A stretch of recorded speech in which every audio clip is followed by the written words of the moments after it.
পুজো প্রায় আসন্ন, তাই মৃৎশিল্পীরা পুরো দমে প্রতিমা করার কাজ চালিয়ে যাচ্ছে। আর সেটা দেখাতেই আমি আপনাদের নিয়ে এসেছি কুমারটুলিতে। জায়গাটা পুরো ঘুরে দেখাবো, আর মৃৎশিল্পীরা কেমন ব্যস্ত আছে সেটা আমি আপনাদের দেখাবো।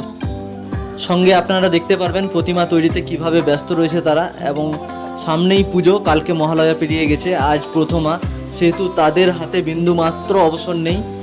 তাই আপনারা আমার সঙ্গে থাকুন এবং ভিডিওটা শেষ পর্যন্ত দেখুন, আশা করি আপনাদের ভালো লাগবে।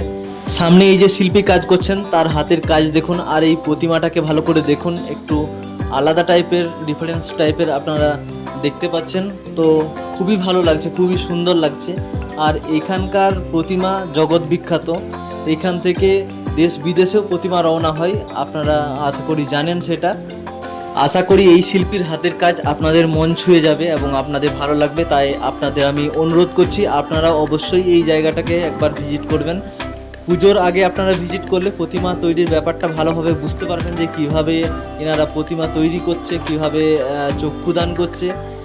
আমি গ্যারেন্টি দিয়ে বলতে পারি, পুজোর আগে এই জায়গায় একবার এলে আপনাদের খুবই ভালো লাগবে।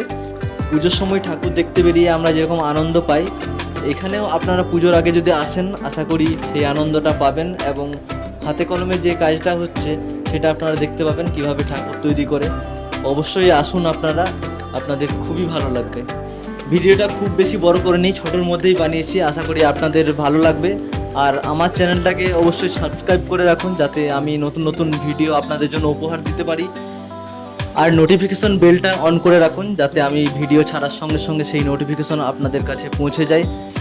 এবছর দুর্গাপুজোতে আপনারা কোথায় কোথায় ঘুরতে যাচ্ছেন, কি প্ল্যান আছে, সেটা আপনারা কমেন্ট বক্সে জানাতে পারেন। কয়েক বছর ধরে দুর্গাপূজায় প্রত্যেক বছরই বৃষ্টি হচ্ছে, জানি না এই বছর কি হবে, তবে খবর আছে বৃষ্টি হবে। বৃষ্টিতে ভিজে ভিজে পুজো দেখতে আপনাদের কেমন লাগে জানাবেন। তো বন্ধুরা, দুর্গাপুজো আশা করি আপনাদের সবার ভালো কাটবে, এই কামনা করে ভিডিওটা শেষ করলাম। ভালো থাকবেন, সুস্থ থাকবেন। শুভ শারদিয়া।